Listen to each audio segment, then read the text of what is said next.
نبی اکرم صلی اللہ تعالی علیہ وسلم نے نا اپنے گھر میں اپنے ٹائم کو 3 حصوں میں تقسیم کیا تھا. ہم گھر کے اندر جاتے ہیں اپنا ٹائم تقسیم نہیں کرتے. یہاں تو کوئی بندہ مطالبہ کرتا ہے تو ڈانٹ کے چپ کرانے کی کوشش کرتے ہیں, تھکا ہوا ہوں خبردار بات نہ کرنا. آپ نے چپ کرا دیا, چپ کرانے سے بغاوت پیدا ہوتی ہے, نفرت جنم لیتی ہے. یہاں چپ کرا دیتے ہیں, یا اگر ہم کوئی بات کرتے ہیں تو وہ کوشش کرتے ہیں کہ اس وقت جان چھوٹے, یہ دن گزرے کل دیکھیں گے. اس سے کیا ہوتا ہے, اس سے جو شخص آپ کے سامنے بیٹھا ہے اس کی امید ٹوٹتی ہے. وہ کہتا ہے یار یہ کیا معاملہ ہے. بچوں کی امیدیں ٹوٹتی ہیں, گھر والوں کی امیدیں ٹوٹتی ہیں کہ یار یہ تو جان چھڑا رہے ہیں. نبی اکرم صلی اللہ تعالی علیہ وسلم جب گھر تشریف لے جاتے تھے تو حضور اپنے وقت کو 3 حصوں میں تقسیم کرتے. ایک حصہ پورا ٹائم رسول پاک گھر والوں کو دیتے, ان کی بات سنتے. بلکہ حضرت عائشہ صدیقہ فرماتی ہیں جب تک گھر میں رہتے کوئی نہ کوئی گھر کا کام ہی کرتے رہتے. حضور ٹائم دیتے. ایک حصہ یہ. دوسرا حصہ ٹائم کا نبی پاک صلی اللہ تعالی علیہ وسلم نے آرام کے لیے رکھا ہوا تھا. حضور آرام کرتے, لیٹتے. باقاعدہ حضور علیہ الصلوۃ والسلام اپنے وجود اطہر کو بستر کے اوپر رکھتے, آرام فرما ہوتے, صحیح معنوں میں آرام کرتے. اور تیسرا حصہ نبی پاک علیہ السلام نے عبادت کے لیے رکھا ہوا. گھر والوں کا کام کاج کیا, عشاء ہوئی, آرام کیا, پھر تہجد کا ٹائم ہوا تو حضور عبادت کے لیے اٹھ کے کھڑے ہو گئے. یہ گھر کے اندر, مسجد میں نہیں. مسجد کا تو جو عبادت کا ماحول ہے نماز کا وہ الگ ہے. گھر کے اندر اس بات کو اچھی طرح سمجھ لیں کہ گھر کے اندر جب آپ جائیں, اب تو بڑوں کی شکایتیں آنے لگی ہیں, پہلے بچوں کی آتی تھی. اب تو 50 سال کے آدمی کی شکایت آتی ہے کہ گھر آتے ہی موبائل کھول لیتا ہے, ادھر ادھر دیکھتا ہی نہیں, کوئی سنتا ہی نہیں. اس طرح تو ہمارے اپنے ہم سے ٹوٹ جائیں گے, بکھر جائیں گے. ہمارے بچے خدا جانے کیا سوچنے لگیں گے, کسی اور سمت نکل جائیں گے. وہ جن کو ہماری باتوں کی, ہماری شفقتوں کی, ہمارے پیار کی, وہ جس پوتے کو, جس چھوٹے بیٹے کو دادا کے والد کے کندھوں پر کھیلنے کی چاہت ہے, وہ تو اس سے محروم رہ جائے گا. ہمیں وقت دینا ہے, ان کو ٹائم دینا ہے, اس ٹائم کو مرتب کرنا ہے. نبی اکرم سید عالم صلی اللہ تعالی علیہ وآلہ وسلم حتیٰ کہ میدان جنگ میں بھی حضور چیزوں کو مرتب کرتے. عرب کے لوگ جب جنگ کرتے تھے نا تو وہ سمجھتے تھے اسلحہ بڑا ہے, طاقت بڑی ہے, ہم نے کر لینا جو ہمارے جی میں آنا ہے. حضور کا طریقہ مبارکہ یہ تھا کہ جنگ میں بھی نظم و ضبط. حضور فرماتے قریب دشمن آ جائے تو طاق پہ بلا وجہ تیر نہ چلانا, وہ بالکل سامنے جب تمہیں نظر آ جائے, تمہیں نشانہ سمجھ میں آئے تب تیر چلانا. کئی دفعہ فرمایا صرف پتھر کا استعمال کرنا. حضور علیہ الصلوۃ والسلام لوگوں کو کہتے کہ تم نے یہاں پہاڑ کے چوٹی پہ کھڑے رہنا ہے, تم نے جنگ ہی نہیں لڑنی.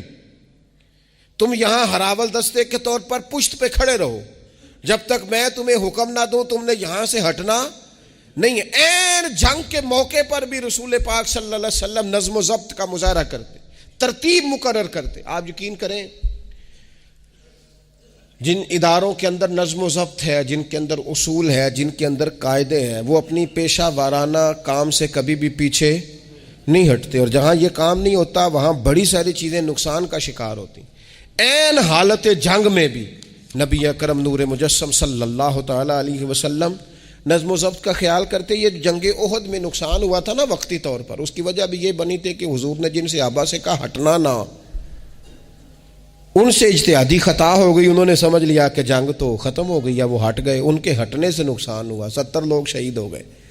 اگر وہ نظم قائم رہتا جہاں حضور نے کھڑا کیا تھا تو کبھی یہ کام نبی پاک صلی اللہ تعالی علیہ وآلہ وسلم نا اجتماعیت کی بات کرتے تھے, مل کے رہنے. اختلاف رائے ہو جاتا ہے لیکن ہمارے ہاں لوگ پتہ کیا کرتے ہیں, اندر رہ کے اختلاف نہیں کرتے, چھوڑ کے جا کے اختلاف کرتے ہیں. یہ مخلص نہ ہونے کی علامت ہے. جو لوگ مخلص ہوتے ہیں وہ اندر رہ کے رائے کے اختلاف کرتے ہیں. وہ کہتے ہیں یار میں چھوڑ کے تو نہیں نہ جا سکتا, میں ادھر ہی رہوں گا, جو کمزوریاں ہیں جو غلطیاں ہیں ان کو ہائی لائٹ کروں گا, رہوں گا. اسی لیے نبی پاک علیہ السلام کے صحابہ مختلف قسم کے مشورے دیتے تھے. تو سرور کائنات علیہ الصلوۃ والسلام اجتماعی نظم کی بات کرتے.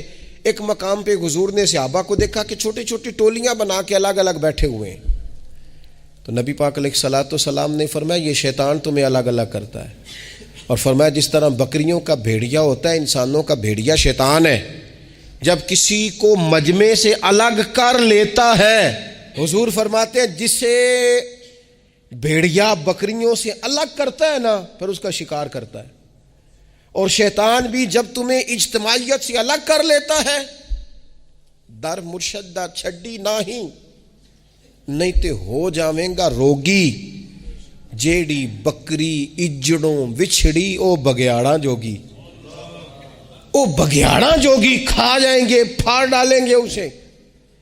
در مرشدہ چھڈی نہیں تے ہو جاویں گا روگی، جیڑی بکری اجڑوں وچھڑی او بگیاڑا جوگی، اسے تو لے کے چلا جائے گا۔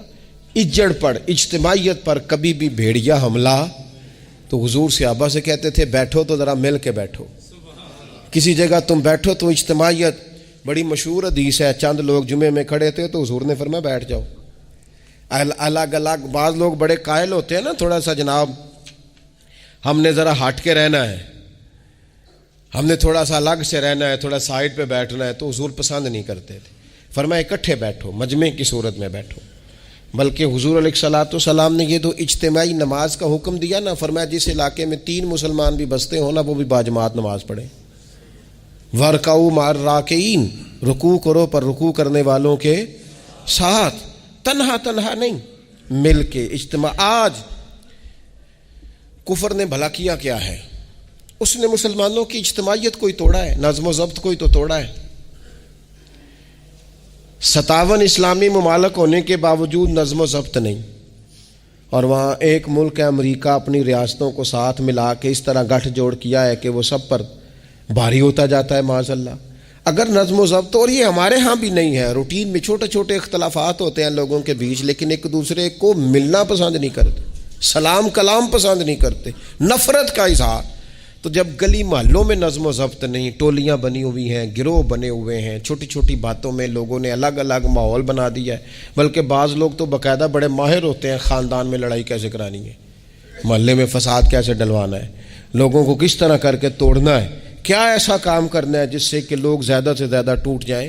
تو اپنی زندگی کے اندر، اپنے ماحول کے اندر، اپنی طبیعت کے اندر نظم و ضبط لائیں گے۔ بہت سارے لوگ ہیں جو خود بھی وقت ضائع کرتے ہیں، اگر کہیں چلے جائیں تو اس کا بھی پورا ہی وقت ضائع کرتے ہیں، پورا ٹائم، یعنی اس پہ کتنا پیسہ لگتا ہوگا، موبائل کا کتنا بل آتا ہوگا، ٹائم کتنا ضائع ہوتا ہوگا۔ اور پھر سناؤ، مثلاً کی سنائیے جی، اس کا کوئی معنی ہے؟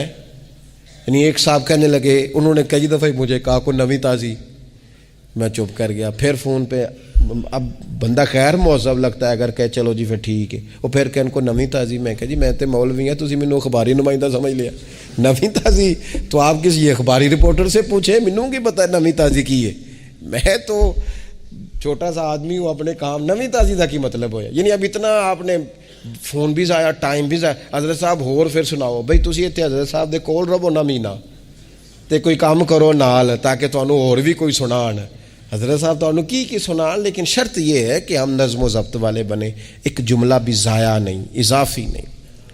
اس میں کہا کرتا ہوں دوسروں کو بہت ساری چیزیں سکھانے سے بہتر ہے ہم بہت سارے لوگوں سے خود سیکھنا شروع کر دیں، اپنی زندگی میں سیکھیں۔